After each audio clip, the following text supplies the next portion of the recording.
Assalamu alaikum, namaste, hotep, shalom alaikum, peace.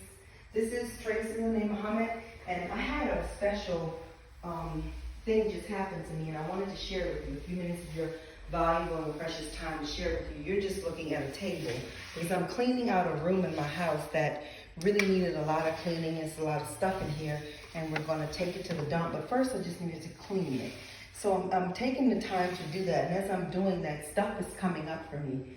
Stuff like issues that happened in my childhood, issues in my adulthood, but what really came up to me is I was focusing in on things that happened to people that I loved, and I took that stuff on like it was mine. It's not mine. It's not mine to forgive. When you are, a child and you see your parents hurt one another, you can begin to dislike the parent that did the hurting, or even the parent that got hurt, depending on your personality type and how you view things. But you start to take on their stuff. It's not yours to forgive. It was never yours. So it's almost like you are standing and being still in front of an imaginary wall. There's no block there. You've decided to make it a block. When something happens directly to you, yes, there's a block there because it's yours. It happened to you through someone else, but it belongs to you. It connected to you. But if one of your parents was an adulterer and the other parent was very hurt, that's not your shit. And if you take that on, you're making invisible shit to get rid of, plus the stuff you're going to have to get rid of that does belong to you. And especially if you were involved in a family and there was a lot of turmoil going on. Now, I was blessed. I didn't have a whole lot of turmoil in my family, but I love my mother so very much. Like, it's a deep soul-body love. And I'm not saying that you don't love yours. I'm trying to paint a picture here. The relationship I have with my mother is so damn deep. And anything that she doesn't like, I don't like. Anybody that doesn't like her, I automatically don't like. And anybody that she doesn't like, I don't like them. It doesn't even have to make sense. I just don't. My mother did not like the character Claire Huxtable on The Cosby Show. Not for any other reason other than she just didn't, because my mother's a professional woman too. So it wasn't jealousy, but she did not like her. And so I didn't like Claire Huxtable. It took me a long time to come to terms with that's not for me to dislike Claire Huxtable. But when I was younger, somebody hurt my mother really, really badly. And I spent years hating that person for what they did to my mother. And as I'm mopping in this room, I started thinking about how one of the parties involved has already went back to the spiritual plane. The other party doesn't have to go back as well. Maybe they will, maybe they won't. But what I had to recognize is that's not mine to forgive. My mother did all of the forgiving and has let that go. But I was holding on to it, and it's not mine. In the moment that I just said, that's not yours, it immediately was no longer there. It's not valid. It's not mine. I have enough of my own stuff to get rid of. As I cleaned this room, there was a little shame in me that I let this room start to look like this, and I let that go as well. I don't live by myself. There's 5 other people that live here too. They could have cleaned this room up. Nobody did it because the room is off to the side. We're fortunate and blessed to have a pretty big house, and this room is off to the side. We don't even go on that side of the house often, but it's a lot of boxes and stuff in here from when we, got new furniture. We just put stuff in here.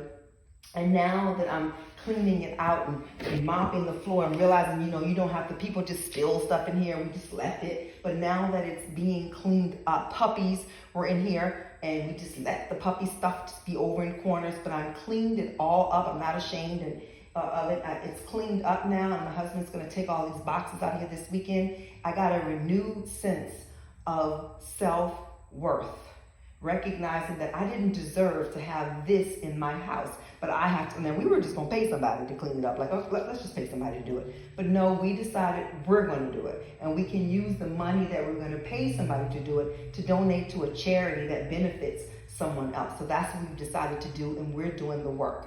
And I'm not saying any of that to brag. I'm just saying that when you start to open up spiritually and climb and vibrate higher and higher, this room is huge. I could literally use this room for crafting, for cups and candles, and use the other room for sewing and embroidery. and that's what I'm going to do. I can move around. I'm blessed to have the space to do it, so that's what I'm going to do. But I really just came to share with you, if it's not yours, if it did not happen to you directly, it's not yours to forgive. It belongs to the people that it happened to. You've got to let it go. You can support the person that it happened to, but if you take that on, it's an invisible block that's holding you back. And then you got your own real blocks. You're not going to get far in life. So when we start to recognize that forgiveness is the forgiving of love, forgiving of peace. You're for and you're giving peace.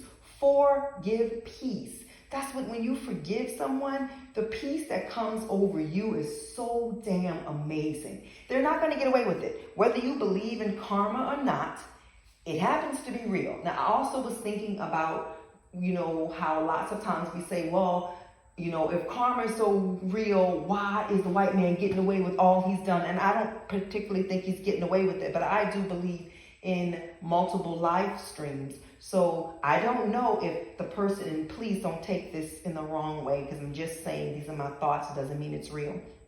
I don't know if a person who's in this life now and it seems like they can't catch a break, or they just really a horrendous situation, perhaps it is the karma from another lifetime. Maybe they were a slave owner, so now they've come back, and from the cradle to the grave, they've just been abused. I don't know.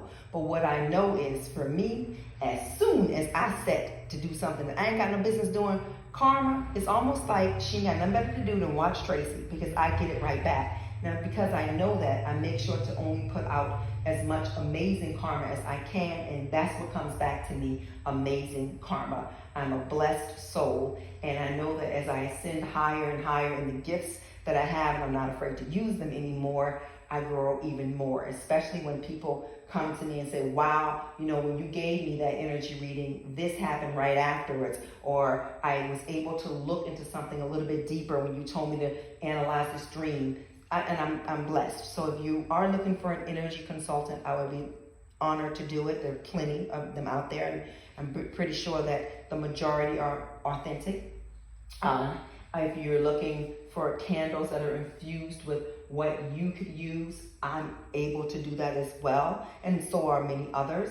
If you are looking for some clothes or some t-shirts or a coffee mug that is personalized, just hit me up. I would love, love, love, and be honored to accept your hard-earned dollars to give you a great product. I really wanted to share the forgiveness part about, if it's not yours, give that shit back to the person it belongs to. It's not yours, and it's invisible wall, and you're holding on to something that's really air. It's not yours. Let it go. And if you need help in letting it go, I can also help with meditation, as can many others. I keep saying that because I never want to give off the impression that I think that I am walking on water alone. We can all walk on water, because water just means life in that biblical sense, walking on life, and we can all do that. Thank you so very much for your time. I'm going to get back to getting this room in great order so I can bring my cups in here, my candles in here, and keep on keeping on. Assalamu alaikum, namaste, hotep, shalom alaikum, peace out to Brooklyn and everywhere else.